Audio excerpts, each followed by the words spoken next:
Hey guys, Mikey back here, Motors Northwest, and we'll be showing you how to check the tread on your tires. Without tread, you'll lose traction, you can spin out, crash, and many bad things can happen. So you go ahead and take a look at your tire. You can see all these crazy little lines. You can feel it.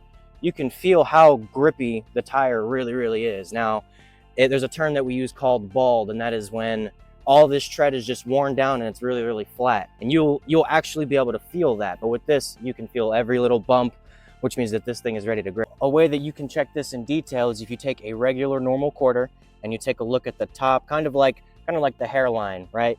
You're gonna go ahead and flip it upside down, and you're going to stick it into the big, you don't wanna do the little grooves, right? The big grooves between the tire.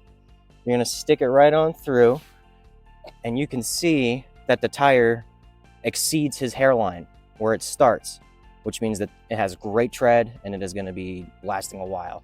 Now, if it's anywhere below that, and so if it looked more like this, right? This is just, I raised the quarter, so it's not what it looks like. This is just an example. If it more looked like this and you could see the hairline and stuff, you're gonna wanna get new tires. We wanna make sure you guys are safe on the road for winter and fall.